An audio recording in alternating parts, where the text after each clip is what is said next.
Salam sejahtera dan selamat berjumpa lagi kepada subscriber saya, anak-anak buah saya, viewer saya, dan kepada peminat-peminat saya. Nama saya ialah Dr. Lee. Saya berasal dari Bukit Mertajam, Pulau Pinang, dan sekarang saya tinggal di Kluang, Johor. Di Johor saya ada pusat tuition sendiri. Jadi setiap hari pun ada kelas dari Isnin ke Ahad. Dan selain daripada mengajar, saya juga membuat kerja-kerja pentadbiran di pusat tuition saya. Pada masa lapang saya suka muat naik video-video berkenaan dengan bahasa Inggeris, bahasa internasional. Dan melalui video-video saya, YouTube channel saya berharap saya dapat berkongsi pengetahuan dan kemahiran bahasa Inggris dengan semua orang. Tidak kira pelajar, guru-guru, pengetua-pengetua, kaki tangan awam atau swasta atau sesiapa sahaja. Sebab saya sedar saya tidak dapat mengajar semua orang. Mustahil. Jadi menggunakan platform inilah, YouTube channel, saya dapat mengajar lebih banyak orang. Dan seperti di video-video yang lain, saya pun telah umumkan bahawa buku saya sudah siap dan tunggu dicetak sahaja. Tinggal itu, tahap itu sahaja. Jadi jikalau kamu ingin menempa buku saya, sila WhatsApp dan beritahu saya bahawa kamu ingin menempa berapa buah buku. Dan apabila buku sudah siap, saya akan WhatsApp kepada kamu, beritahu kamu wang postnya berapa. Dan saya memang akan meminta alamat terlebih dahulu. Dan setelah saya tahu berapa duit wang post, maka saya akan memberitahu kamu. Saya akan kirim melalui pos laju,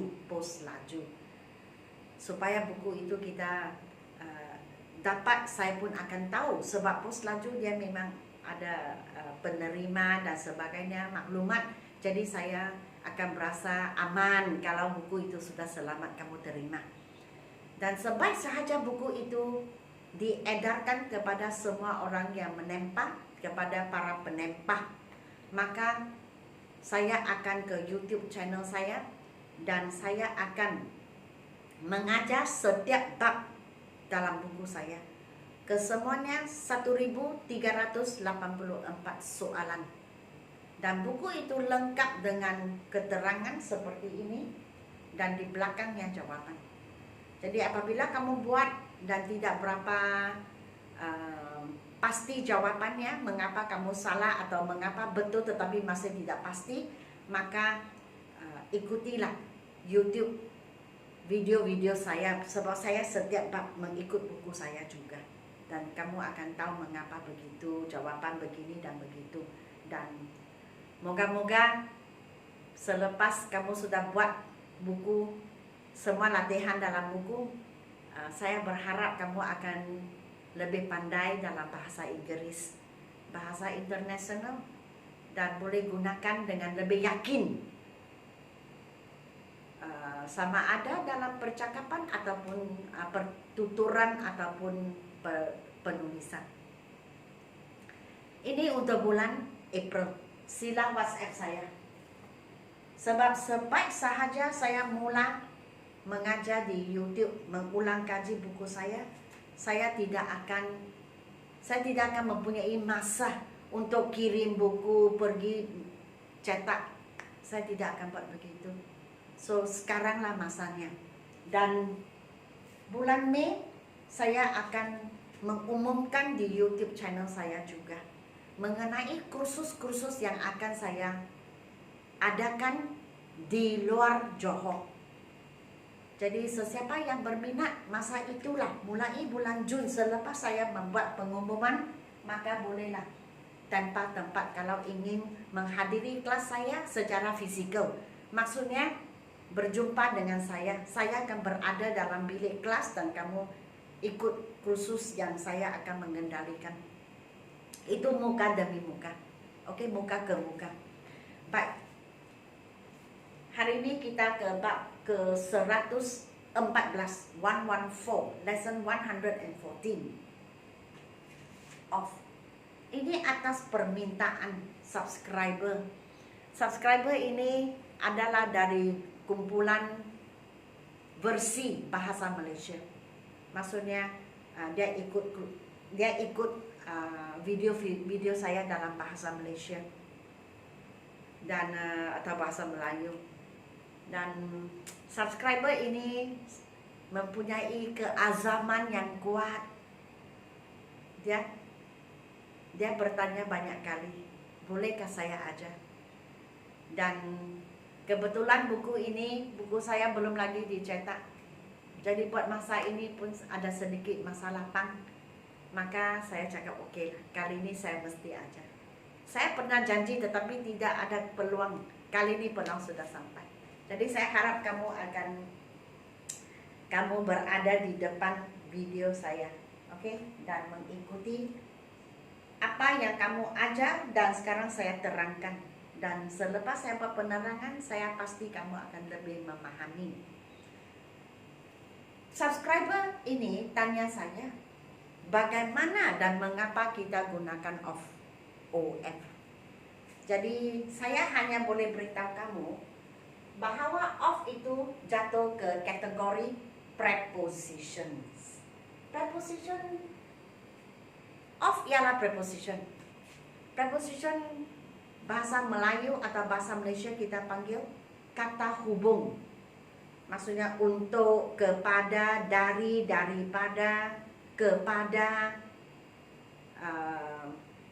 dan lain-lain lagi. So, OF ialah preposition, kata hubung. Okey? Dan inilah cara kita menggunakan kata hubung ini. Nombor satu, kita gunakan OF untuk bermaksud belonging to. Belonging to maksudnya kepunyaan. Contohnya, this is the cover of the book. Inilah kulit kepunyaan buku ini. Maksudnya buku ini mempunyai kulit. Jadi OF bermaksud kepunyaan. Jadi buku ini adalah tuan kepada kulitnya. So nombor satu, belonging to maksudnya apa? Kepunyaan. Okey. Nombor dua, OF bermaksud relating to. Relating to maksudnya berkenaan dengan, atau simple kita cakap about, mengenai. Contoh, he dreams of becoming successful. Dia bermimpi, tapi bukan tidur dan mimpi. Dia mempunyai impian atau bercita-cita. Di sini tentang menjadi seorang yang berjaya. Jadi yang tentang ini kita gunakan OF. Okey? Becoming successful. Memang kita boleh cakap dreams about apa-apa lah, itu benda-benda, tapi ini adjective. Jadi kita gunakan OF. Nombor tiga, kita gunakan OF apabila kita sebut specific number or amount. Apa itu spesifik? Tetap. Spesifik maksudnya tetap. Berapa? 10. Berapa? 20 ringgit. Itu dipanggil spesifik. Number boleh kira, amount tidak boleh kira. Ini terdapat dalam bab yang sebelum saya, bab di dalam video ada amount dan number penggunaannya. Dalam buku saya pun ada juga. So the number of pupils maksudnya jumlah pelajar. Melayu senang, jumlah pelajar. English panjang sedikit, the number of pupils. BM jumlah pelajar, 2 perkataan. Tapi English the number of pupils, 4 perkataan, 2 kali ganda. Jumlah wang. Dalam English kita cakap apa? The amount of money. Money tak boleh kira, ingat. Wang tak boleh kira. Sebab itu money is. Kadang-kadang pelajar tanya saya, mengapa tak boleh kira wang? Saya beritahu, dalam bahasa Inggris, perkataan money tak boleh kira. Kalau mau kira, kita cakap shilling, 4 shilling, 4 biji shilling, itu boleh kira. Atau 4 keping kertas, wang kertas, boleh kira. Tapi money, perkataan ini tidak boleh kira. Sebab itu kita tulis amount. Seperti di cek, kita issue cek, kita buka cek kepada orang. Bukan di sana tulis amount kan? Amount maksudnya jumlah wang. So wang kita guna jumlah. So jumlah wang in English, the amount of money. 4 perkataan. So of ini maksudnya spesifik, 10, 50. Memang kalau tidak sebut pun boleh. The number of people going overseas is becoming more. Boleh juga. Is increasing, is decreasing. Boleh juga. So asal kita cakap jumlah yang boleh kira, the number of. Jumlah tak boleh kira, the amount of. Mesti ada of di sana. Selepas of baru sebut orang kah, binatang kah, tempat kah, atau benda-benda yang tak boleh kira. Oke? Dan kita juga gunakan of untuk bermaksud semua. Contoh, all of you.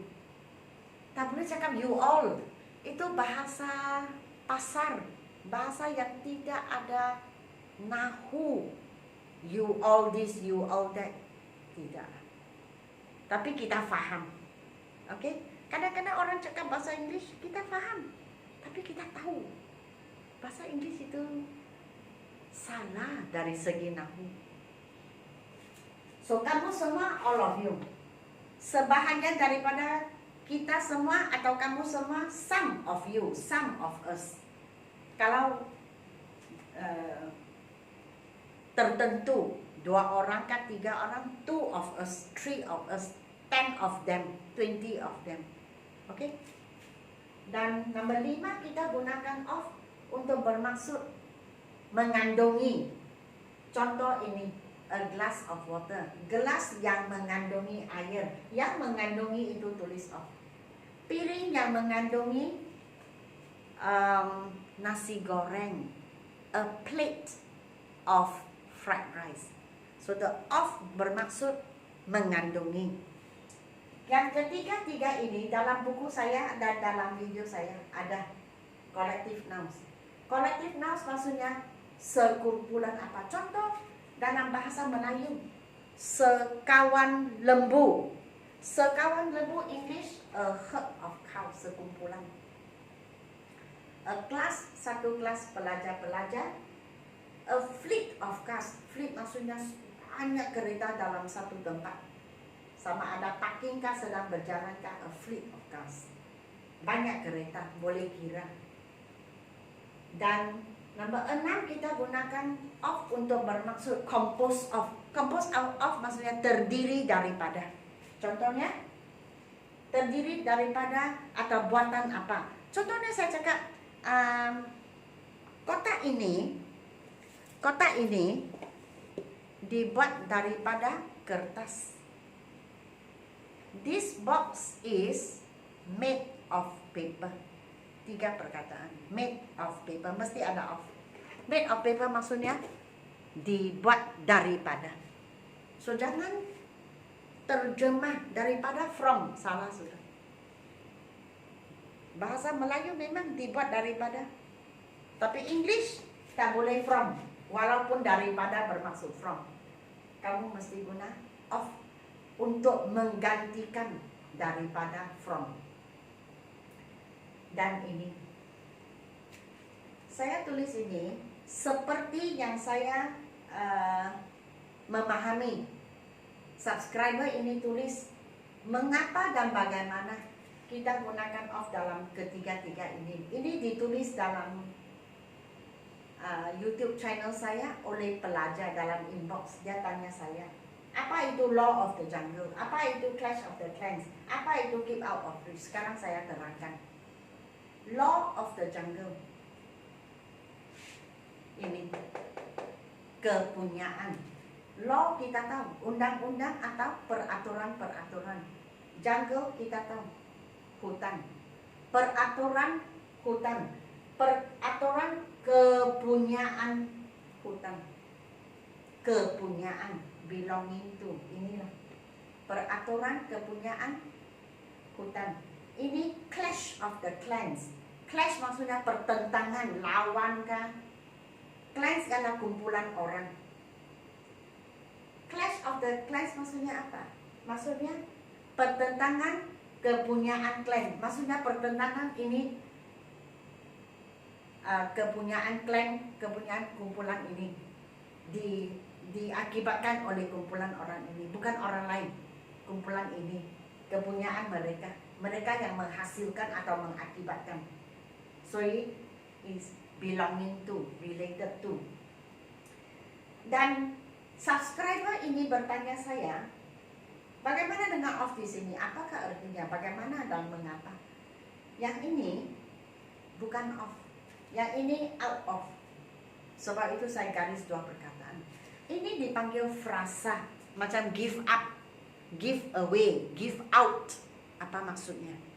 So yang ini saya tak boleh terangkan off sahaja. Saya mesti terangkan out of, bukan off. Saya mesti terangkan dua. So dia bersama-sama, dia satu frasa. So out of maksudnya keluar daripada. So keep out of children maksudnya keep out of reach maksudnya hindarkan daripada. Macam ubat, kadang-kadang kita cakap keep out of children. Ubat atau barang-barang yang toksik, yang beracun, kita cakap keep out of children. Yang itu out of, bukan off sahaja, dua perkataan. Out of maksudnya hindar daripada. Keep out of maksudnya hindarkan daripada. So yang out of ini maksudnya daripada juga dalam bahasa Malaysia. Atau saya cakap get out of my house. Keluar kamu dari rumah saya. Keluar itu get out of, maksudnya daripada rumah saya. Dan subscriber ini tulis law of the jungle. Dia tidak tulis law of the jungle. Jadi saya ingin beritahu, jungle dan jungle lain. Jungle baru betul. Kamu tulis salah. Jungle maksudnya hutan. Tetapi jungle ialah perbuatan yang kita lakukan, terutama penghibur, katakan di sarkas atau di atas pentas, penghibur yang mengambil 4 atau 5 biji bola, terus dia lempar, dia baling ke udara, kemudian dia tangkap, yang lain masih di atas. Dan lempar satu, tangkap satu, lempar, tangkap. Perbuatan itu dipanggil juggle. Dan penghiburnya dipanggil juggler. Jadi juggler adalah orang yang profesional, yang buat sama ada profesional atau tidak profesional pun boleh. Yang pokoknya juggler ialah orang penghibur yang melempar benda-benda di langit atau di udara, kemudian dia tangkap satu-satu. Itu dipanggil, orang itu dipanggil juggler. Tetapi juggle ada lagi satu maksud untuk orang. Katakan seseorang itu di samping bekerja di pejabat, dia balik ke rumah mesti jaga anak, membasuh pakaian, menghantar anak ke pusat tuition dan ambil mereka balik. Dan pada satu minggu mungkin mesti pergi 2 atau 3 kali ke bank untuk membantu pasangannya masuk cek, keluar duit, masuk duit, keluar duit, membantu dalam perniagaan pasangannya. Maka orang ini saya gunakan dia juggle 2 atau 3 kerja.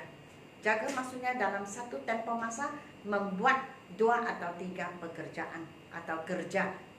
Itulah perbuatan itu dipanggil juggle. Dan kamu tulis juggle di sini tidak betul. Juggle mesti lain, sebab juggle maksudnya lain.